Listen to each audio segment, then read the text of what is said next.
distribute, or exhibit portions of copyrighted motion pictures, videotapes, or video discs under certain circumstances without authorization of the copyright holder. This is called fair use and is allowed for purposes of criticism, news reporting, teaching, and parody, which doesn't infringe of copyright under 17 U.S.C. 107.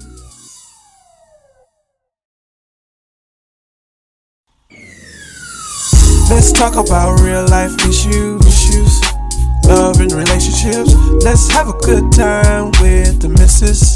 Let's talk about celebrities. Let's talk about current events. Let's talk about things you don't see on regular TV. So join in on PGT time.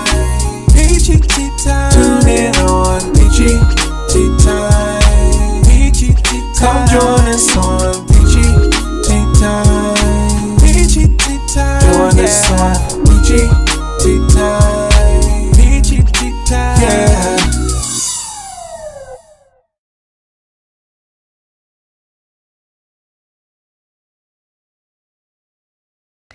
A Maryland family says their 19-year-old daughter left home a week ago and hasn't been seen or heard from since. Her parents say her car was found abandoned with her purse and other belongings still inside. News 4's Jessica Albert spoke with them earlier today and has what appears to be video of her from the morning after she went missing. Dacara Thompson's parents just want her home. It's been hard. It's been hard. They say the 19-year-old went missing last Friday night after leaving her dad's house in Lanham. It was a little after 10 p.m. She said, "Dad, I'll be back." Dakara's father tried to contact her that night. He says she told him she was getting gas at this station near their home and would be back. But the next day, she didn't return. So they tracked her car, a white 2013 Ford Edge, and found that it was here, parked in front of a fire hydrant near the intersection of Jasmine Terrace and Riggs Road in Langley Park. The police came to the scene. We did discover that all of her personal belongings were in her car, such as her purse, her credit card, her debit cards. She even had $60 cash. Dakara's father gave News 4 this surveillance video allegedly taken from a home near where Dakara's SUV was found. He says it appears to show her walking away from the car around 1:30 a.m. Saturday morning, about 3 hours after she left her father's home in Lanham. Her parents say they haven't heard from or seen Dacara since. Her phone was not left in her car, and her parents say it's been disabled. It's not like her at all. This is out of the norm for her. She's a introvert. She doesn't have an enormous amount, like a lot of friends that she hangs with or anything like that. And like, we're really close. Prince George's County Police tell us they are investigating but wouldn't share many details with us. Dakara's parents say they have no idea why she would come to this neighborhood.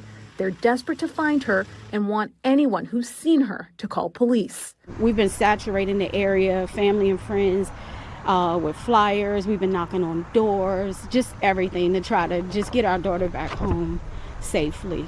Dakara's parents are planning a prayer vigil for her here on Sunday at 5:30. In Prince George's County, Jessica Albert, News 4. All right, this feels almost illegal to know, but our windows were so old.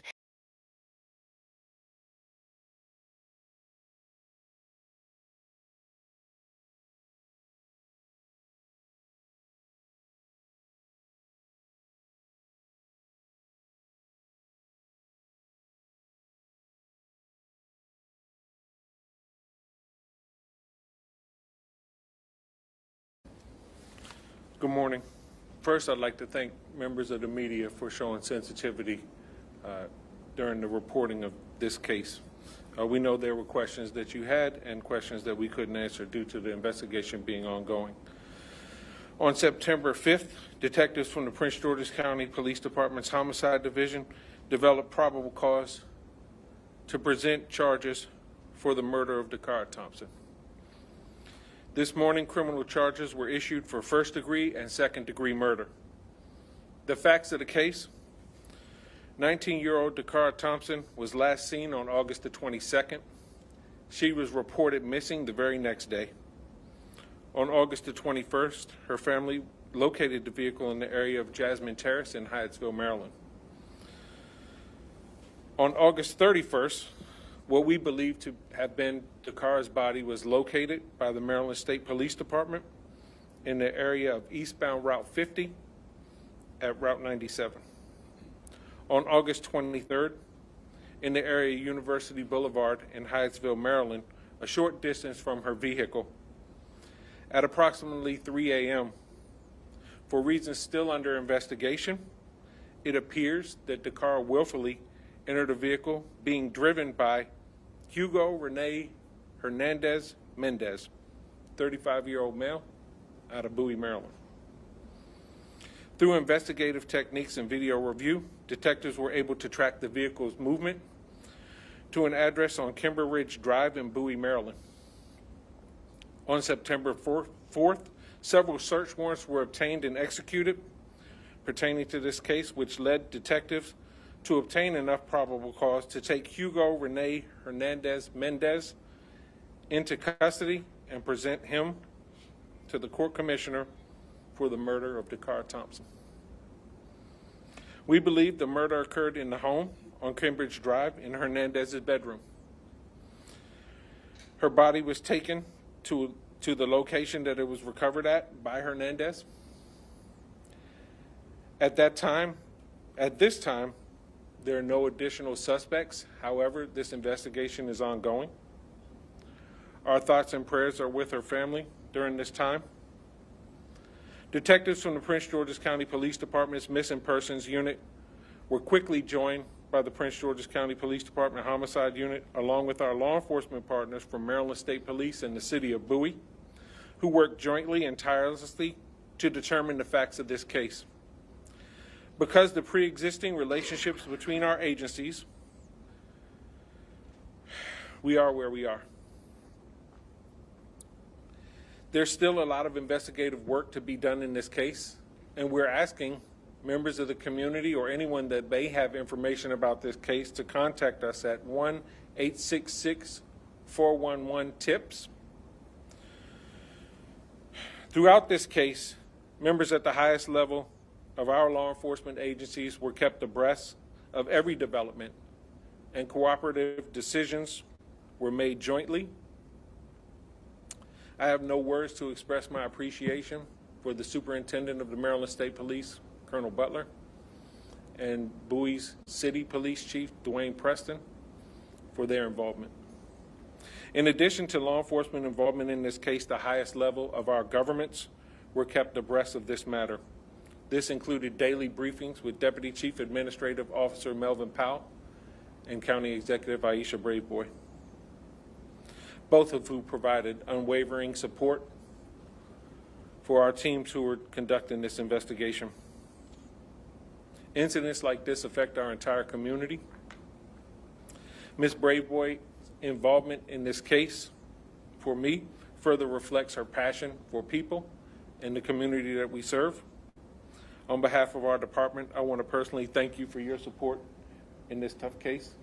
It meant a lot to me personally, and I appreciate it. At this point, I'll turn it over to County Executive Aisha Braveboy. Thank you so much. Thank you, Chief, and thank you to all of our public safety partners who are here with us today. But more importantly, I want to thank this community. When you found out that Dacara Thompson was missing, you answered the calls of her parents and her family to help find her, to locate her, because she means so much to so many. And so it is tough that we're at this point where the search is over and justice begins. I want to thank our superintendent. I want to thank also Chief Preston, the men and women of the Prince George's County Police Department and its homicide unit, as I have repeated numerous times as State's Attorney, the best of the best. I want to thank you for closing this case quickly.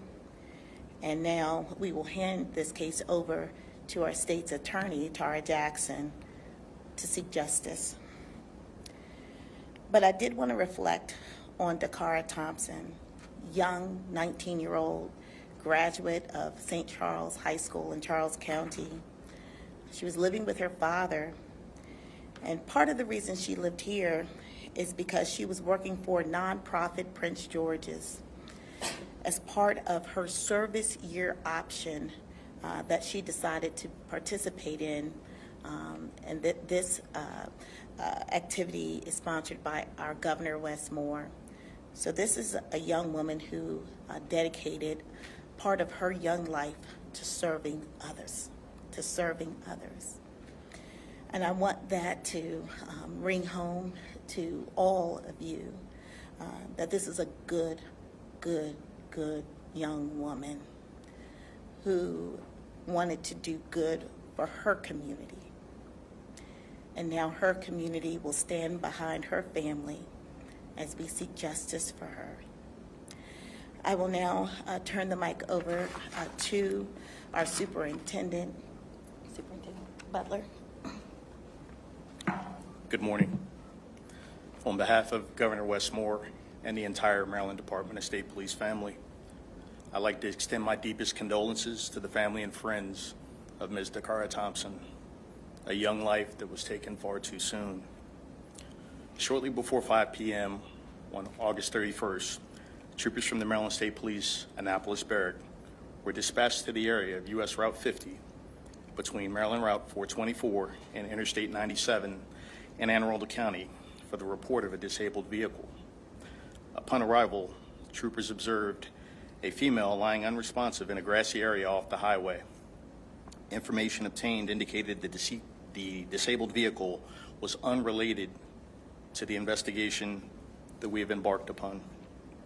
Investigators from the Maryland State Police Criminal Enforcement Division South Region responded to the scene along with State Police crime scene technicians from our Forensic Services Division.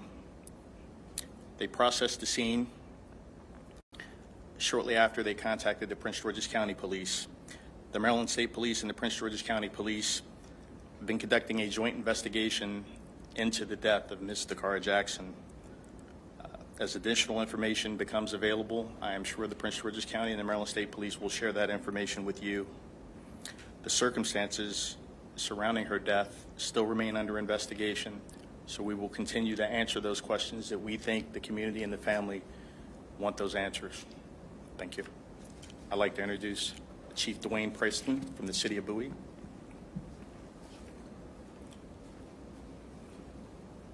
Good morning. On behalf of our City Manager, Alfred D. Lott, I want to express my condolences to the family of Dacara Thompson. Members of the Bowie Police Department have worked in great collaboration with Prince George's County Police Department and the Maryland State Police. And unfortunately, the evidence led to this incident culminating in the City of Bowie. We continue to work in partnership with our strong partnerships with our law enforcement agencies, and it's our prayer that as this case matriculates through the criminal justice system, that justice will be served for the family. Thank you.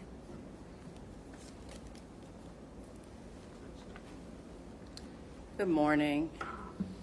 I too would like to first express my condolences to the family of Dacara Thompson. I cannot imagine the pain that the family is feeling right now. And I agree with the county executive when she says that the community is grieving with the family.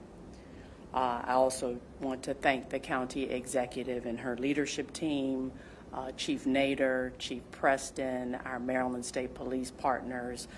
We are indeed a team in bringing justice and protecting our community. I know that the public has been following this case closely, and oftentimes our community does not understand the legal process and roles of each member of our legal team, of our law enforcement team. So as State's Attorney for Prince George's, I'm here this morning to explain the legal process and next steps. The police have charged Mr. Hernandez-Mendez, as you've heard, with murder and related charges. He has appeared before a commissioner, a judicial officer, and that commissioner has determined that there is probable cause to support the charges, and he was held without bond. Mr. Hernandez-Mendez will now appear at a bond hearing. We're not sure whether that bond hearing will be today or on Monday. And during that hearing, the court will determine whether or not he should remain held. In making that decision, the court will look at the nature of the charges that are lodged against him, as well as the safety of the community. As I said, this bond hearing may occur on Monday and not today. At this point, there really is not much more that I can offer other than to say in the weeks to come, my office will do a thorough review of the evidence, and we will determine whether or not Mr. Hernandez-Mendez should be indicted, and if so, what he should be indicted for. It is important to remind our residents, and I want to do this always, that any person who is charged with a crime in Prince George's is entitled to due process through our judicial system, and it's my job as the state's attorney to ensure that the justice occurs, but that the processes are transparent and fair and in full accordance with the law. And finally, I just want to add that my office remains steadfast in working with our partners daily to make sure that our community is safe. Thank you. So the deepest gratitude for the men and women of the Prince George's County Police Department that worked this case literally around the clock since she was reported missing. I deeply appreciate their efforts, and I appreciate the journalism that has covered this case to this point. Now we'll open it up for a few questions. Yeah. Chief, I want to ask you your thoughts on what you think happened here with these two coming together, and then separately, is there any indication that she was alive moving around the home, or that this was a murder that happened? We don't believe she was moving around the home. We believe everything transpired in the bedroom. So what is surrounding the two coming together, that's what we're still investigating. Does the suspect have any other violent crimes in his past? Nothing, not that we're aware of, but we are aware of one prior arrest that occurred with United States Park Police in April. If it wasn't for that disabled car, would that area have been searched? Was that on your radar? That area is probably about 7 miles away from the murder location, but a good distance away from where she went missing. So we are thankful that the Maryland State Police had the ability to locate that body based on that call for service. Chief, was this suspect subject to an ICE detainer from that spring arrest? He was not at that. He was not subject to an ICE detainer based on that spring arrest. Not any other? Are you aware? We believe that one was issued yesterday. County executive or whoever wants to handle this, that's going to be an aspect of this case given our time today and age. Yes. What are your thoughts about that? This man didn't come here legally. So, as was indicated, he was arrested by U.S. Park Police, which falls under the auspices of the federal government. So the federal government arrested him in April of this year on a DUI charge. He was then released pending his trial. I don't believe his trial date has come up yet. So what we know is that he did not, according to our records, have any contact at the state level, but he was arrested by federal authorities in April. I imagine that there's got to be some reaction to this man's arrest now in the news nationally. What are your thoughts about that? Is his status relevant at all in this case? What are your thoughts? Well, I think that the U.S. Government has made status of individuals relevant. This was someone who was in their custody, and they made the decision to release him. So I think the questions should be asked of the Justice Department. Thank you. He will now have to face his charges here, though, correct? Correct. Yes, ma'am. I have a question. So when Dacara was reported missing, I know that I talked to Brian about this. There wasn't like a flyer or anything put out on social media to get her face out, right? Can you talk just about that, like the fact that that wasn't put out right away and the case ended this way? Like what was done in the first few hours or days of the investigation? So the facts as we have it is she was in that vehicle before she was ever reported missing. So we did canvass the area. We searched, we questioned people in the area. We looked for video. We did all of these things. As a practice, critical missings get distributed. But the family did a lot of hard work and they distributed information and you all covered that. So the information was out and the community had it. And the community was sending in tips as well. Sorry. The body was first discovered, you were quick to say there's similar characteristics that we cannot identify. Correct. And the timeline up from that point to today, you kind of provide detail when you could possibly identify the Thompson. So we met with the family and through that meeting we were able to identify the body. We'll take one more question. We'll do two. You. I was going to ask, are any investigators talking with the suspect as he is cooperating with his anything? We did interview the suspect and we got limited cooperation. Can I just ask, and I'll ask this respectfully, any trauma to We're not going to discuss the manner of death at this time.